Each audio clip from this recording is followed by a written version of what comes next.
The way a monk lives fascinates me. They focus their entire days in prayer and contemplation of the divine. Like the rule of Saint Benedict, they focus on working and praying. This revolves around a set schedule for prayers and work. Now, entering my final year of university, I want to see how I can apply these ascetical practices to day to day. Much like the monk that remains in his cell for prayer, so too here we have a sort of a cell, the dorm. And in crafting a dorm, I wanted to emphasize simplicity, much like I drew inspiration from the way a monk has his cell, so the design of a monk cell. And the way a monk has his cell is very simple linen, very simple desk, and there's always a crucifix. So without further ado, let's dive into a couple ways you can be like a monk in university. Let's get started. So a couple ways you could become a monk in university is by the way you decorate your room in a way, right? So keep your room simple, nothing very fancy or luxurious, and put a real emphasis on having reminders of the divine. So the easiest way to do this is obviously by having icons and crucifixes. There's a crucifix right above where I sleep. We also have a very simple linen. I got these all from Marshalls, or I got them off of Ross, something like that. Very inexpensive linen, very simple pillows, very simple everything. I don't think it was more than like $30 for all of it. And then obviously I have another crucifix on the side. It's sort of the reason it's there instead of somewhere else, like on top of a drawer or anything, it's because it is facing east. So that's just kind of a reminder to face east. That's the smaller one that's kind of like right here. Okay. That one faces east. It also has 2 icons. Not show them to you here, obviously. So that is a wonderful first place to start, is by having crucifixes and simple design in your room. As well as my desk. It is nothing special. It has a simple computer, simple mouse, and then there's books for spiritual reading, to put a more emphasis on prayer study, and of course service. Service is something that do outside of the dorm, outside of the cell. But the main goal here is to set your attention away from distractions and focus heavily on the interior life of prayer and study. Much like monks remain most of their time cloistered and focus entirely on just contemplating the divine and being interior and remaining in silence. That's something you could easily apply into your daily life at college, and especially dormant. But the thing that differentiates between monks is since monks are mostly cloistered and remain in silence, in college you have the opportunity to go and be in community with other people. So it's about focusing on the interior life of prayer and then going out and applying that into your relationships outside of your dorm.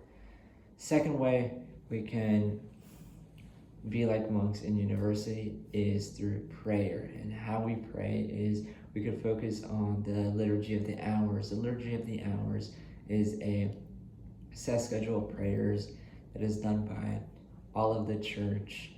So there's morning prayer, office of readings, evening prayer, compline, which is night prayer, and then there's prayers that are done in between those times as well.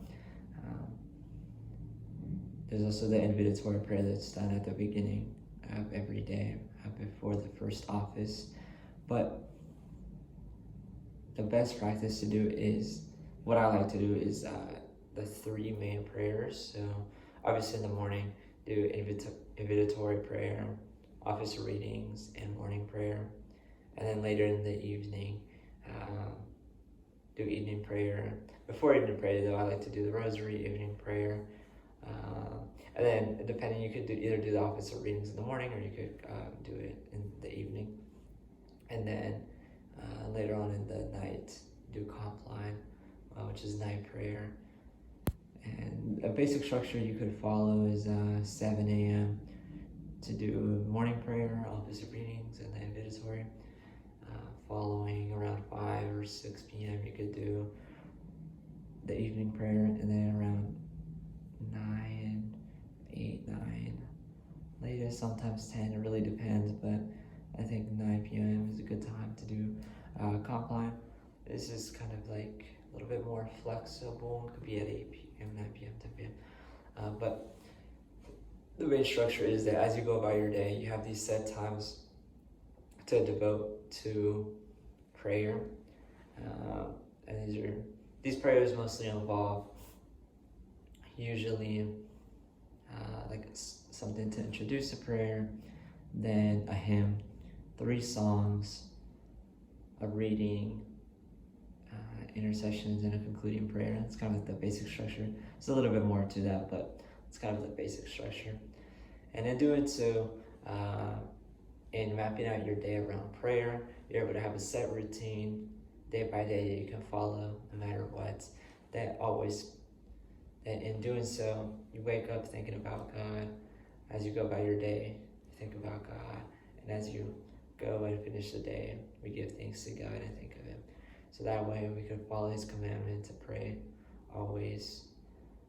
And we pray in community, and you can pray in community and individually. But this way, you can always be in prayer, which is the goal. So that's second way.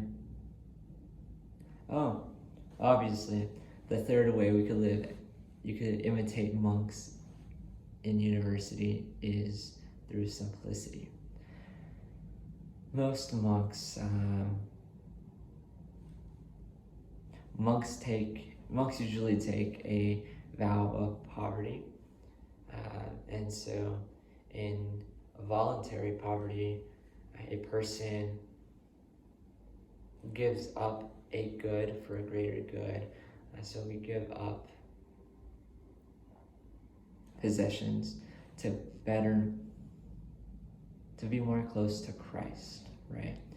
So the vow of poverty allows a person to give himself more deeply to Christ, to love Christ. And although as a college student might not be a monk and are not bound to the vow of poverty, we can imitate this way of life in little things, in choosing simple clothing, being modest with ourselves, choosing simple things to live by, just in everything we do to be more modest and be more conformed to God's will. In doing so, we bring ourselves closer to Christ and closer to contemplating the divine. So in this way, in this simplicity and in imitating poverty in certain ways of our life, we're able to better imitate Christ and bring ourselves closer to Him. So three ways we can imitate monks in university are through the design and simplicity of a dorm. You can think of your dorm as a cell. Through prayer, praying the liturgy of the hours, having a routine schedule for prayer. And then lastly is through simplicity, through reflecting and imitating poverty in certain ways, and really just emphasizing simplicity in our lives to better imitate Christ and to bring ourselves closer to the divine. Yeah, so I want to say welcome to a new chapter. This is going to be the last year of university, and my main goal will be to create videos that better describe, to create videos to better understand the Catholic faith, and to really take a deep dive into the interior life and better understand prayer and the faith in a way that'll bring people closer to Christ. So I hope this helps someone, and I hope that you have a wonderful day. Until next time. Later.